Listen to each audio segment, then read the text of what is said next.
جميع المهاجرين اللي مساكن ما كانش عندهم الوريقات، الحكومه الاسبانيه غادي تعطيكم الوراق. لكن قبل ما ندوزو للتفاصيل ونشرح لكم الخبر، ما تنساش انك بعد تتابع الحساب، دير لايك والبارطاج، لان الايام القادمه غادي نشرح لكم كل شيء بالتفاصيل. دابا ندوزو بعد التفاصيل. الحكومه اعلنت احتجت فجأة المهاجرين كاملين. ستوافق الحكومه على تسويه استثنائيه لاوضاع المهاجرين تم الاتفاق عليها مع حزب بوديموس. الحزب اليساري بوديموس اتفق مع الحكومه وقالوا بانهم غدا في المجلس الحكومي اللي يجتمع غدا الثلاث غادي يوافقوا على التسويه الجماعيه. حتى فاجئوا العالم كامل. يعني التسويه ما ادوش للبرلمان الاسباني ويبقاو يعارضوها ولا يوافقوا لا ادوش ديريكت للمجلس الحكومي غادي يوافق عليها وديريكت صافي غادي تطبق. الان سيدي شنو هما الشروط؟ واخا قبل من الشروط واش درتي متابعه باش تتبع معنا كل شيء؟ واخا سيدي الشروط 500 ألف مهاجر ما عندوش الوراق غادي يستافد من هذا الشيء. يعني نص مليون مهاجر. عاد والديكم وكل شيء تما غادي يفرحوا، غادي يعطوكم وريقات ديال عام مع العمل. يعني خصكم تمشيو تخدموا بعد الايام داك المشاكل وكذا.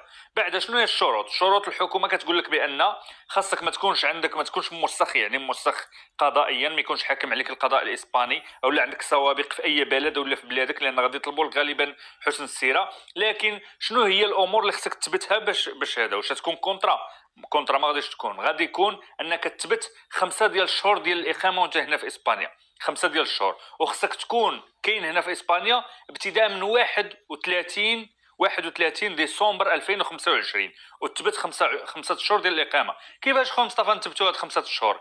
قبل بعدا يعني الناس اللي عاد سمعوا الخبر عاد يبغيو يجيو فرنسا ولا اي بلد اخر، غير غادي تضيعوا ريوسكم.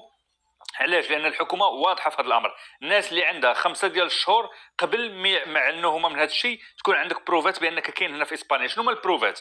اما شهاده السكن تكون فيها على الاقل 5 شهور، الا ما كانتش عندك شهاده السكن ماشي مشكل، ولكن خصك تكون عندك شي وثيقه وحده اخرى، شي ورقه كنتي كتصيفط بها الفلوس لمالين الدار المغرب فيها سميتك وكنيتك والتاريخ اللي كيثبت انك 5 شهور كاين هنا في اسبانيا، او شي ورقه ديال الطبيب كتثبت فيها سميتك وكنيتك والتاريخ اللي كيثبت 5 شهور، او شي بطاقه يعني تذكيره ديال الكار ولا ديال التران ولا ديال الطياره فيها سميتك وكنيتك كتثبت 5 شهور، اي اولا خلصتي الضوء ولا ديال التليفون بعد شي وثيقه رسميه اللي الحكومه الاسبانيه كتثبت وكتشوفها وكتقول لك فعلا انت كنتي هنا قبل من 5 ديال الشهور. هذا هو الشرط، وما تكونش عندك سوابق قضائيه.